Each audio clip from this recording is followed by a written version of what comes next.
When we talk about Japanese mythology, more often than not we think about yokais, these supernatural beings that populate Japanese folklore.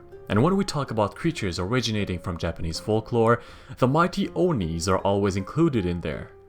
Onis are demonic creatures often compared to ogres or trolls. They are among the most popular and emblematic creatures of Japanese folklore, and they are included in various myths and legends. The word oni can be translated in English by the word ogre or demon, and as its name suggests, the oni is part of the most feared demons of Japanese mythology.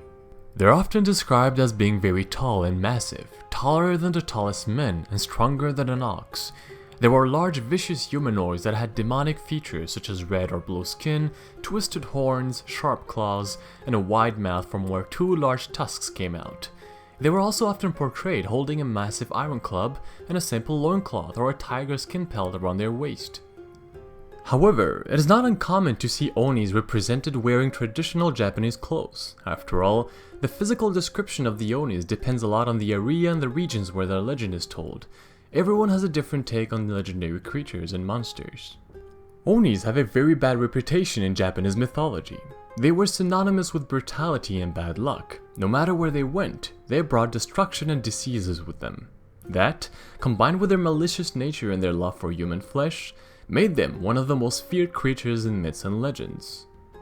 The legend of the origin of the creation of onis is quite interesting. It is said that when a malicious and evil human being dies and goes to one of the multiple Buddhist hells, he transforms into an oni. He gained an imposing size as well as superhuman strength. Their skin color turned red, and then they became the slaves of the great King Enma, the ruler of Hell. Hell was populated by several onis. They were mainly there to torment for eternity humans who lived a life full of greed and mischief.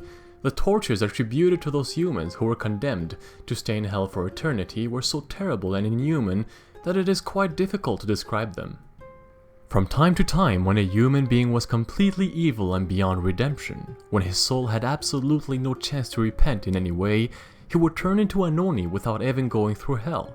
They transformed into the feared man-eating ogre while still on Earth and terrorized humans.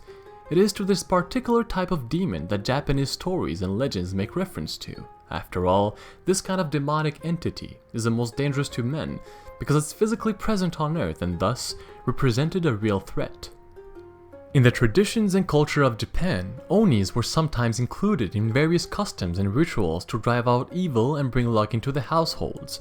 Generally, during the Setsuban festival, a festival that celebrated the beginning of spring, one of the customs consisted in roasting soybeans and then to throw them out of the door or at a family member wearing an oni mask. People thought that the soybeans had the ability to cleanse and purify their homes by driving out evil spirits and demons away. While onis are generally portrayed as evil and dangerous, there are instances where they were considered as protectors. For example, the onigawara is a type of roof tile ornament that is often found in Japanese temples. These tiles had the face of a scowling oni demon engraved on them, and they were believed to scare away evil, harmful spirits from coming inside. Today, onis are represented pretty much everywhere in Japan's pop culture. Authors, designers, and Japanese artists often use them to inspire their characters and their work. They appear in various forms of arts, in anime, video games, and even in movies. So this concludes today's video. As usual, thanks everyone for watching and hopefully you enjoyed it. If you have any questions or suggestions, just make sure to leave a comment below. If you did enjoy the video and want to see more content like this, do not hesitate to share the video and to subscribe to the channel. Now then, thanks again, and I'll see you all very soon for a new video.